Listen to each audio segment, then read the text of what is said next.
warahmatullahi wabarakatuh. Hello everyone, how are you today? I hope you are healthy today. Okay class, before starting our activity, let's pray together. Bismillahirrahmanirrahim. Class, look at here. Look, what is it? It is the flower. Ya, ini adalah bunga tanaman padi. Pernahkah kamu melihat bunga tanaman padi? Munculnya bunga padi merupakan awal fase generatif pada perkembangbiakan tanaman padi. Apa yang dimaksud perkembangbiakan generatif? Okay, now we are going to learn about generative reproduction of plant. Perkembangbiakan generatif tumbuhan. Setiap makhluk hidup memiliki kemampuan berkembang biak untuk melestarikan jenisnya dari kepunahan. Dengan berkembang biak, makhluk hidup menghasilkan keturunan. Secara umum, perkembangbiakan tumbuhan dibedakan menjadi dua macam, yaitu satu, secara kawin atau generatif, dan yang kedua, secara tidak kawin atau vegetatif. Secara kawin atau generatif, yaitu perkembangbiakan yang disertai proses peleburan sel kelamin jantan atau spermatozoid dan sel kelamin betina atau sel telur.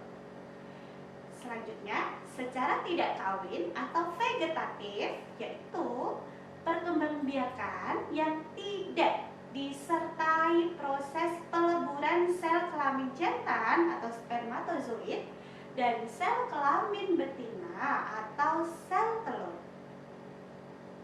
Salah satu ciri tumbuhan berkembang biak secara generatif adalah memiliki bunga.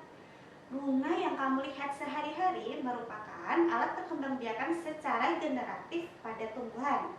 Bentuk dan susunan bunga pada setiap jenis tumbuhan berbeda-beda. Bunga yang lengkap atau sempurna memiliki benang sari dan putik dalam satu bunga. Apakah itu benang sari dan putik? Bagaimana bentuk dan letaknya pada bunga? Let's see. Yang pertama adalah kepala putik. Tangkai putik yang merupakan bagian dari putik, alat kelamin betina. Lalu, kepala sari dan tangkai sari yang merupakan bagian dari benang sari, alat kelamin jantan pada bunga. Nah, di situ ada bakal biji. Bakal biji diselimuti oleh bakal buah dan ditopang oleh dasar bunga dan kelopak. Lalu ada tangkai bunga, dan yang memperindah bunga adalah mahkota bunga. Perkembangbiakan secara generatif didahului dengan penyerbukan. Generative process. Penyerbukan ini adalah jatuhnya serbuk sari di kepala putik. Setelah terjadi penyerbukan, lalu terjadilah pembuahan, bertemunya sel telur dengan serbuk sari. Lalu biji dan buah berkembang. Biji dan buah berkembang, daging buah ini dimanfaatkan oleh manusia. Lalu biji tersebut akan tumbuh menjadi kecambah setelah ditanam. Tumbuhlah tumbuhan muda dan menjadi tumbuhan dewasa dan berbunga. Nah, macam-macam penyerbukan, kinds of pollination. Penyerbukan ada 4 macam, yaitu yang pertama adalah penyerbukan sendiri. Penyerbukan dalam satu bunga. Benang sari dan putik terdapat dalam satu bunga. Selanjutnya, penyerbukan tetangga.